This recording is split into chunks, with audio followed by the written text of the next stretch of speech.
नमस्कार, मैं Mohan Dubey. VSRS news में आप सभी का स्वागत है। आइए नजर डालते हैं देश और दुनिया की तमाम टॉप 10 खबरों पर। दिल्ली विधानसभा में एक सुरंगनुमा ढांचा खोजा गया है। विधानसभा के स्पीकर रामनिवास गोयल ने कहा कि ये सुरंग विधानसभा को लाल किले से जोड़ती है। उन्होंने बताया कि ब्रिटिशर्स स्वतंत्रता सेनानियों को एक से दूसरी जगह ले जाने में इसका इस्तेमाल करते थे। गोयल ने ये भी कहा कि जब मैं 1993 में विधायक बना तो ऐसी बातें सुनता था कि यहाँ सुरंग मौजूद है जो लाल किले तक जाती है। मैंने भी इतिहास जानने के लिए इस सुरंग को खोजने की कोशिश की, लेकिन इसे लेकर कभी कुछ साफ नहीं हुआ। अब हमें इस सुरंग का प्रवेश द्वार मिल गया है, लेकिन हम इसे आगे नहीं खोद रहे हैं। मुमकिन है कि सुरंग के आगे का रास्ता मेट्रो प्रोजेक्ट और सीवर इंस्टॉल करने में नष्ट हो गया हो। लद्दाख में सेना ने एक अहम युद्ध अभ्यास किया। सेना ने लद्दाख में करीब 15,000 फीट की ऊंचाई पर अपनी तैयारियों को परखा, जिसमें युद्ध क्षमता को टेस्ट किया। सेना के मुताबिक लद्दाख में लाइव पावर एक्सरसाइज की गई। ये युद्ध अभ्यास सेना के फायर एंड फ्यूरी कॉर्प्स की अगुवाई में किया गया। सैन्य प्रवक्ता श्रीनगर की ओर से इस संबंध में ट्वीट कर जानकारी भी दी गई है। इसके साथ ही युद्ध अभ्यास की तस्वीरें भी जारी की गई है। प्रधानमंत्री नरेंद्र मोदी ने भारत रूस के बीच द्विपक्षीय संबंधों का जिक्र करते हुए कहा कि दोनों देशों के बीच दोस्ती काफी पुरानी है और समय की मांग भी है। दोनों देशों की दोस्ती समय की कसौटी पर पूरी तरह से खरी उतरी है। पीएम मोदी ने कहा कि कोरोना महामारी के दौरान रूस ने स्वास्थ्य के क्षेत्र में भारत को भरपूर मदद पहुंचाया है। टीकाकरण के क्षेत्र में रूस के सहयोग को हमेशा याद किया जाएगा। पूर्वी आर्थिक मंच के समापन समारोह को वर्चुअल रूप से संबोधित करते हुए प्रधानमंत्री नरेंद्र मोदी ने रूस के 11 पूर्वी क्षेत्रों के गवर्नरों को भारत आने का न्योता भी दिया है। पीएम मोदी ने कहा कि भारत दुनिया के लिए बड़ा बाजार है और आज पूरी दुनिया भारत की तरफ उम्मीद और भरोसे से देख रही है। अपने पिता राजीव गांधी की तरह विमान उड़ाने के शौक को याद करते हुए कांग्रेस नेता राहुल गांधी ने कहा कि उनका मानना है कि पायलट होने से सार्वजनिक जीवन में भी बहुत कुछ सीखने को मिलता है और बड़े स्तर पर चीजों को देखने का नजरिया विकसित होता है। कांग्रेस के सोशल मीडिया खातों पर गुरुवार को डाले गए वीडियो में राहुल ने कहा कि जब उनके पिता विमान उड़ा रहे होते थे तब उनकी माँ सोनिया गांधी हमेशा चिंता करती थी। उन्होंने कहा कि जिस दिन राजीव के भाई संजय गांधी का विमान दुर्घटना में निधन हुआ था, उस दिन राजीव ने उन्हें विमान उड़ाने से मना किया था। हाल में भारतीय युवा कांग्रेस द्वारा आयोजित राहुल गांधी फोटो प्रदर्शनी में बनाए गए 5 मिनट से अधिक के वीडियो में राहुल गांधी ने अपने पिता के साथ विमान में बिताए समय को याद किया।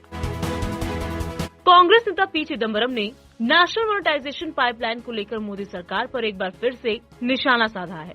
उन्होंने इसके जरिए मोदी सरकार पर दिन दहाड़े डकैती करने का आरोप लगाया है। उन्होंने मुंबई में कहा, वित्त मंत्री का कहना है कि 1.5 लाख करोड़ मिलेंगे, लेकिन उन्हें ये भी बताना चाहिए कि वर्तमान में राजस्व क्या है। मान ले कि मौजूदा राजस्व 1.60 लाख करोड़ है, वो इसका निजीकरण करेंगी और केवल 1.5 लाख करोड़ प्राप्त करेंगी। उन्होंने आगे कहा, मान ले कि वर्तमान राजस्व 1.3 लाख करोड़ रुपए है, उन्हें केवल 20,000 करोड़ रुपए अतिरिक्त मिल रहे हैं। 20,000 करोड़ के लिए आप वो सब बेच देंगे जो 70 वर्षों में बनाया गया है। ये निंदनीय है, ये दिन दहाड़े डकैती है। श्री तेग बहादुर जी के 400वें प्रकाश पर्व को समर्पित पंजाब विधानसभा का 1 दिवसीय विशेष सत्र शुक्रवार को आयोजित किया गया। सत्र के कार्यक्रम के अनुसार सुबह 10 बजे दिवंगत शख्सियतों को श्रद्धांजलि दी गई। इसके बाद श्री गुरु तेग बहादुर जी से संबंधित सदस्यों द्वारा विचार प्रकट किया गया। गुरु साहिबान पर व्याख्यान व चर्चा के बाद सदन की कार्यवाही 1 बजे तक स्थगित कर दी गई। इसके बाद सदन की कार्यवाही अनिश्चितकाल के लिए स्थगित कर दी गई। इसके बाद विधानसभा स्पीकर राणा केपी सिंह द्वारा कुछ सरकार घोषणाएं की जाएंगी, जिसके साथ ये विशेष सत्र संपन्न होगा। हालांकि विपक्षी दलों ने इस विशेष सत्र की समय अवधि बढ़ाने की मांग की थी, लेकिन सरकार ने इसको स्वीकार नहीं किया है। प्रधानमंत्री नरेंद्र मोदी ने टोक्यो पैरालंपिक में ब्रॉन्ज मेडल जीतने पर भारतीय निशानेबाज अवनी लेखरा को बधाई दी और कहा कि उनके शानदार प्रदर्शन से उन्हें बहुत खुशी हुई। लेखरा ने पैरालंपिक में महिलाओं की 50 metre rifle 3 position SH1 competition में ब्रॉन्ज मेडल जीता। प्रधानमंत्री ने एक ट्वीट में कहा, टोक्यो पैरालंपिक में भारत के लिए गौरव का एक और क्षण। अवनी लेखरा के शानदार प्रदर्शन से बेहद उत्साहित हूँ। देश के लिए ब्रॉन्ज मेडल जीतने पर उन्हें बधाइयाँ। भविष्य के लिए उन्हें ढेर सारी शुभकामनाएं।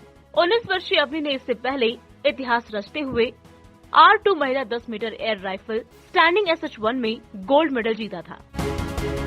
5 राज्यों की विधानसभा चुनाव से पहले राष्ट्रीय स्वयंसेवक संघ की नागपुर में 2 दिवसीय समन्वय बैठक आज से शुरू हो गई है। RSS से जुड़े 3 दर्जन से अधिक सहयोगी संगठनों और बीजेपी के शीर्ष पदाधिकारियों की मौजूदगी में होने जा रही इस बैठक में देश और दुनिया के ज्वलंत मुद्दों पर भी चर्चा होगी।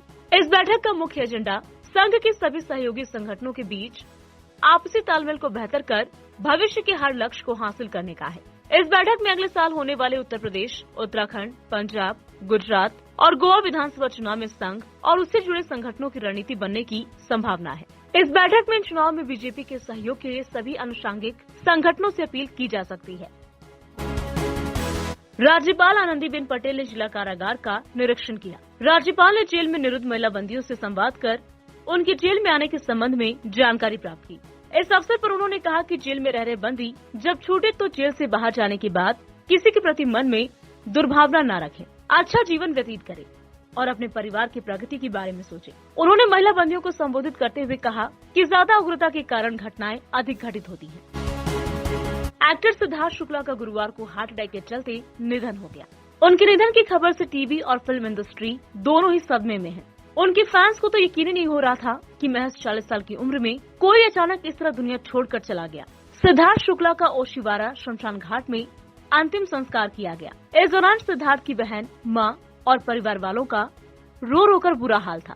सिद्धार्थ के अंतिम दर्शनों के लिए उनकी दोस्त शहनाज गिल भी पहुंची हुई थी। शहनाज के साथ उनके भाई भी थे जो उन्हें संभाल रहे थे। एक 40 साल के युवा एक्टर के इस तरह चले जाने से हर कोई सदमे में है।